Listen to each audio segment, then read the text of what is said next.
ಅಂಬಡೆ ನೋಡಿ ಒಳ್ಳೆದಾಗಿ ಬಂದಿದೆ. ಒಳ್ಳೆ ಕ್ರಿಸ್ಪಿಯಾಗಿ ಒಳಗಡೆ ಎಲ್ಲ ಫುಲ್ ಸಾಫ್ಟ್ ಆಗಿದೆ ನೋಡಿ. ಒಳ್ಳೆ ಹತ್ತಿ ತರ ಮೃದುವಾಗಿದೆ. ಕಾಯಿ ಚಟ್ನಿ ಜೊತೆ ಅಂತೂ ಒಳ್ಳೆ ಕಾಂಬಿನೇಷನ್ ನೋಡಿ.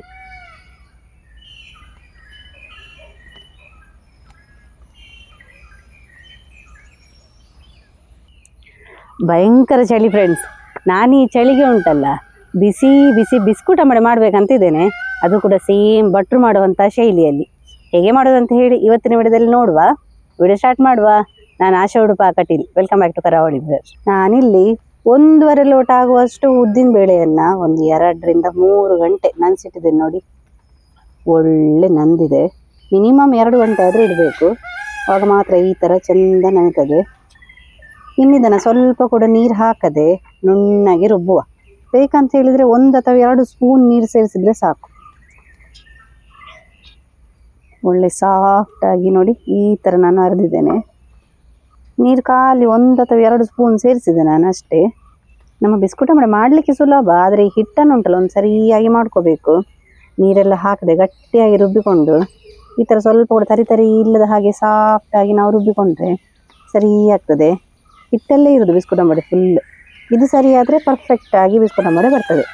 ಹಿಟ್ಟೆಲ್ಲ ಒಂದು ಪಾತ್ರೆಗೆ ಹಾಕಿದ ನಂತರ ಸರಿಯಾಗಿ ಈ ಥರ ಹದ ಮಾಡ್ಕೋಬೇಕು. ನಮಗೆ ಆವಾಗ ಮಾತ್ರ ಬಿಸ್ಕುಟ್ ಅಂಬಡೆ ಕ್ರಿಸ್ಪಿಯಾಗಿ ಬರ್ತದೆ.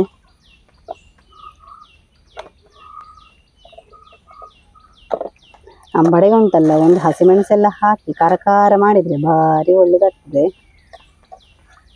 ಇದರಲ್ಲಿ ಚಿಕ್ಕದಾಗಿ ಕಟ್ ಮಾಡುವ, ಇಲ್ಲಿದ್ರೆ ಸಪ್ಪೆ ಆಗ್ತದೆ, ಅಷ್ಟು ಒಳ್ಳೆದಾಗೋದಿಲ್ಲ. ನಾನು ಉದ್ದು ಕೂಡ ಹಾಗೆಯೇ ಅಲ್ಲಿ 1.5 ಲೋಟ ಅಷ್ಟೇ ತಗೊಂಡಿದ್ದೆ. ಅಂದರೆ ಸ್ವಲ್ಪ ಕ್ವಾಂಟಿಟಿದು ಹಾಕ್ತಾ ಇದ್ದೇನೆ. ಸ್ವಲ್ಪ ಕ್ವಾಂಟಿಟಿಗೆ ಸ್ವಲ್ಪ ಕ್ವಾಂಟಿಟಿ ಹಸಿಮೆಣಸು. ಶುಂಠಿ ಹಾಕೋದೆಲ್ಲ ಉಂಟಲ್ಲ, ನಾವು ಉದ್ದಿದ್ದೇನಾದರೂ ಐಟಮ್ ಮಾಡಿದರೆ ಅದು ಗ್ಯಾಸ್ ಅಲ್ಲ ತುಂಬ, ಹಾಗೆ ಗ್ಯಾಸ್ಟ್ರಿಕ್ ಎಲ್ಲ ಅವಾಯ್ಡ್ ಮಾಡಲಿಕ್ಕೆ ನಾವು ಈ ಶುಂಠಿಯನ್ನು ಹಾಕೋದು. ಅದರ ಚಿಕ್ಕದಾಗಿ ಕಟ್ ಮಾಡಿಕೊಂಡು ಹಾಕಿದರೆ ಆಯಿತು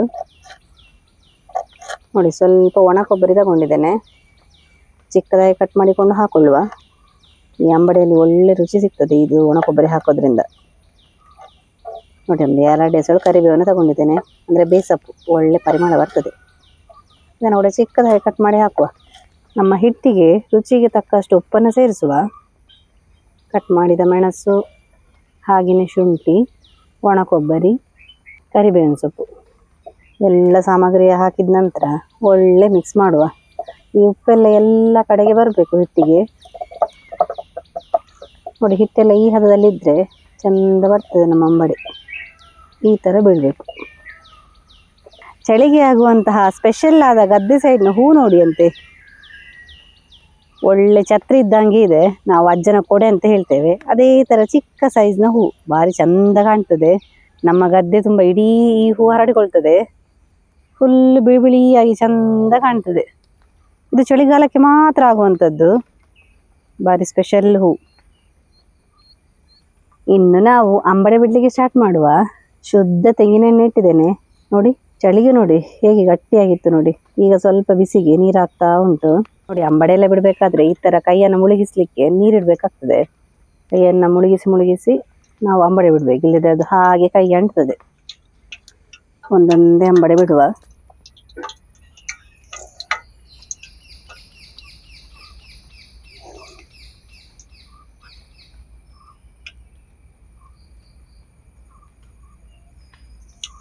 ನಾನೊಂದು ಮೀಡಿಯಂ ಸೈಜ್ನ 4 ಅಂಬಡೆ ಬಿಟ್ಟೆ. ಸ್ವಲ್ಪ ಅಂಬಡೆ ಬೇಯಲಿ, ಬೆಂದಾಗ ಮೇಲೆ ಬರ್ತದೆ. ಹಾಗೆ ಒಂದು 1 ನಿಮಿಷ ಹಾಗೆ ಬಿಡುವ. ಎಲ್ಲ ಅಂಬಡೆಯನ್ನು ಈ ಥರ ಉಲ್ಟ ಮಾಡಿ ಬಿಡುವ ನೋಡಿ. ಗೋಲ್ಡನ್ ಬ್ರೌನ್ ಕಲರ್ ಆಗ್ತಾ ಬಂದಿದೆ. ಹೇಗೆ ಉಬ್ಬಿ ಬಂದಿದೆ ನೋಡಿ. ನಾನು ಯಾವುದೇ ಅಡುಗೆ ಸೋಡೆ ಎಲ್ಲ ಏನು ಯೂಸ್ ಮಾಡಲಿಲ್ಲ, ಒಳ್ಳೆ ಉಬ್ಬಿ ಬಂದಿದೆ. ಅಂದರೆ ಈ ಚಳಿಗೆ ಏನಾದರೂ ಕರಿದದ್ದು ತಿನ್ಬೇಕಂತೇಳಿ ಆಗ್ತಾ ಇರ್ತದೆ ನೋಡಿ. ಅವಾಗ ಇದು ಅಂಬಡೆ ಆ್ಯಕ್ಚುಲಿ ಮಾಡಲಿಕ್ಕೆ ತುಂಬ ಸುಲಭ. ಮಾಡೋ ಥರ ಮಾಡಿದರೆ ಪರ್ಫೆಕ್ಟ್ ಆಗಿ ಬರ್ತದೆ.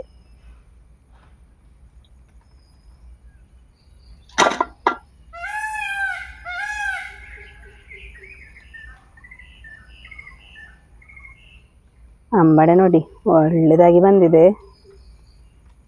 ಒಳ್ಳೆ ಕ್ರಿಸ್ಪಿಯಾಗಿ ಒಳಗಡೆ ಎಲ್ಲ ಫುಲ್ ಸಾಫ್ಟ್ ಆಗಿದೆ ನೋಡಿ. ಒಳ್ಳೆ ಹತ್ತಿ ಥರ ಮೃದುವಾಗಿದೆ.